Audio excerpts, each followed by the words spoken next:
My nose is falling off, my fingers are freezing, but this is the beginning of our Scandinavian adventure. We have landed from Cape Town in Oslo, and we're only here for a couple of days. It's the gateway to our whole Scandinavian tour, but we're right on top of the Akushus military fortress, which is a medieval building that's been part of the culture around the Oslo fjord. And from this incredible view, we can see the city hall, big red brick building, going down to the marina, and then there's like a creamy colored building, which is the Nobel Peace Museum.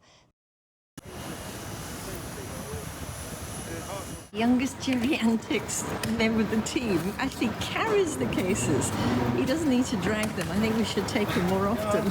Finally giving up and putting on a jacket. Now I'm putting a jacket on. Not being so South African anymore. Now I'm cold, now I'm cold. So this is Oslo, we've arrived.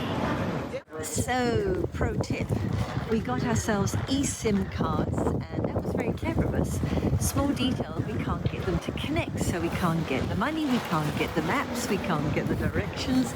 So Ryan and I are on a mission, and I'll tell you something, there is not a single cell phone shop around. They have a thing called MyCall, and it's like obscure, so we're trying to find this MyCall to get help. Let's hope they can do it. This is just so like Mojo Market and Times Square at the Victorian Albert waterfront, except we're in Oslo. We're walking right through the middle of Akushus, which these days is still a military centre, but they tend to use it more for functions and events and military sort of get-togethers, but it's pretty much a lot of it is as it was. First medieval, and then it became more like this during the Renaissance era.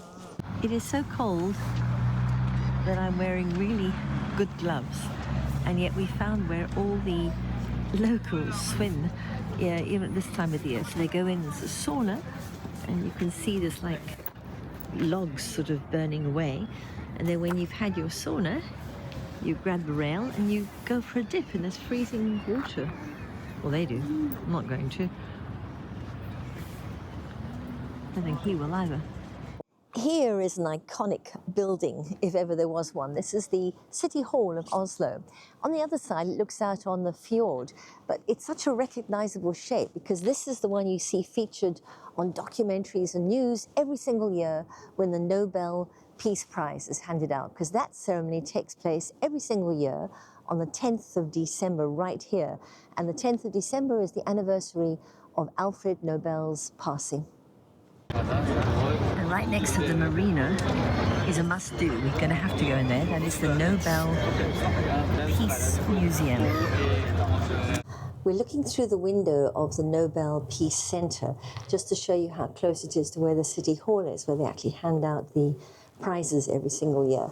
But now we're in the actual Nobel Peace Center, and it basically celebrates and talks and explains the stories of everybody who's won the Peace Prize right from the beginning over the years.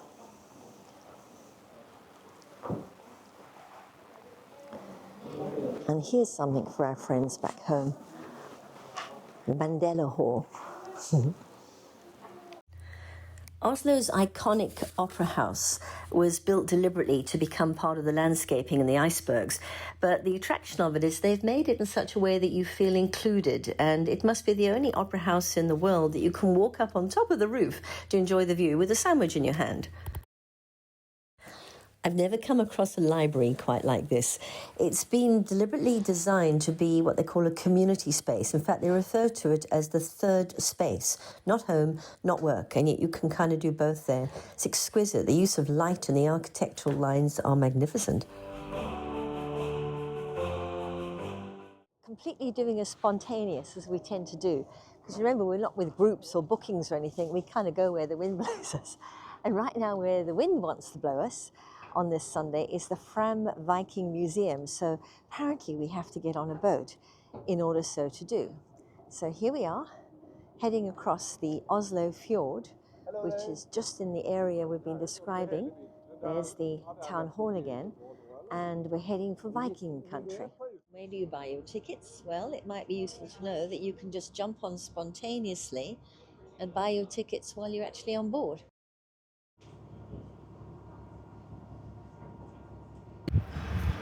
This whole area has got 3 museums: the Kon-Tiki Museum, the Maritime Museum, and the Fram Museum, which contains the famous polar expedition ship that went to the North Pole and the South Pole during its time. Fram, by the way, means forward in Norwegian. We just walked into the Fram Museum, which is accessible on a ferry, which we've just taken from the marina, I suppose, in Oslo. And we are immediately, having walked into the museum, confronted by this quite famous sight of the Fram boat, ship, I suppose it is. Allegedly the strongest wooden boat ever built, and holds records for having been the furthest north and the furthest south. So it is a boat that was designed for breaking ice, literally. And this museum is the interactive experience of what going on these expeditions might have been like. It was kind of a celebration of the golden era, if you like, of the Norwegian Arctic polar expeditions.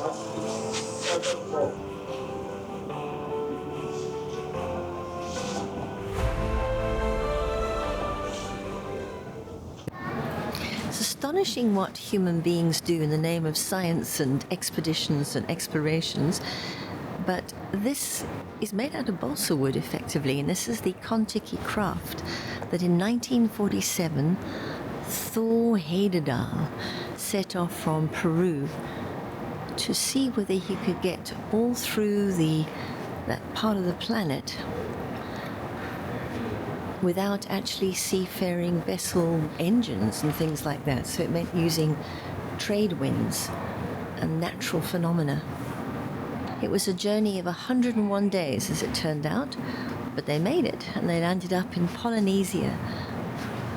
And looking at this enormous piece of flat wood, no, I don't think I could happily do that for 101 days. It's amazing, though.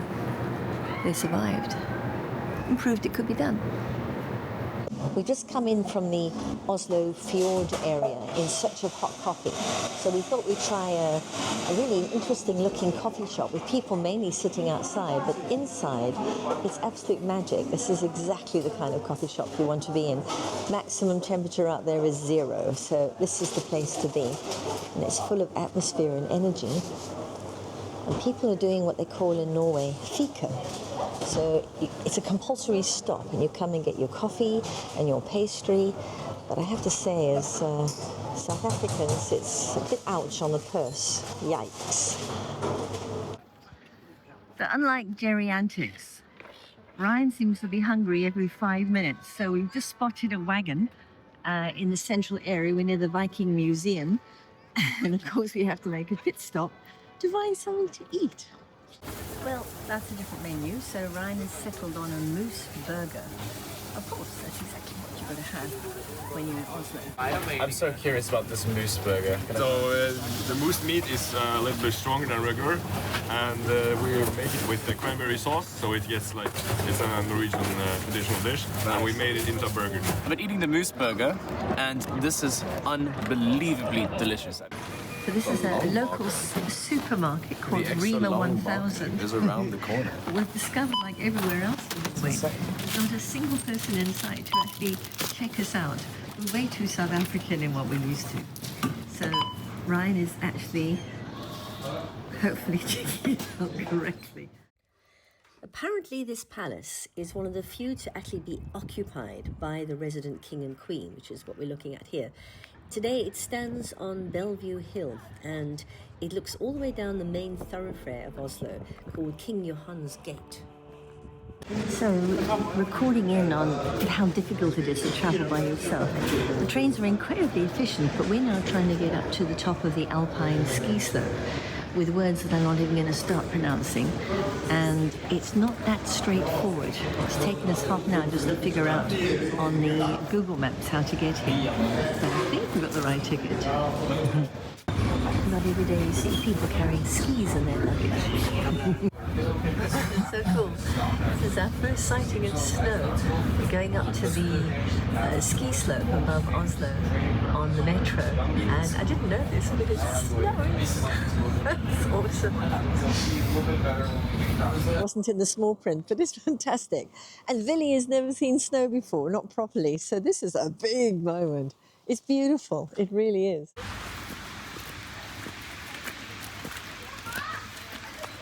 So the man from Clarkstorp is finally putting his feet in snow. That's a bit of a culture shock. In terms of difficulties if you're traveling alone, this one's not an easy one. It would have been easy with a group if somebody booked us, I suppose, but we used our GPS system. And here's the ski slope, following it down to where everybody's watching in the stadium. It's quite a sight. This is the same building now from the other side. We're inside the main entrance where you buy your ticket and you go into where the exhibits are. Apparently there's 4,000 years, it said, of history of skiing.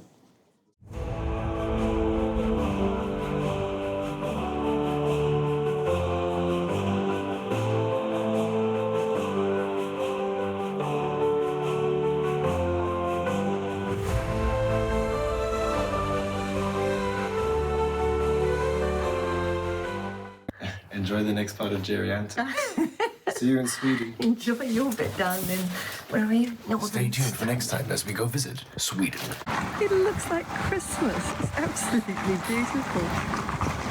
And there's bells chiming in the background.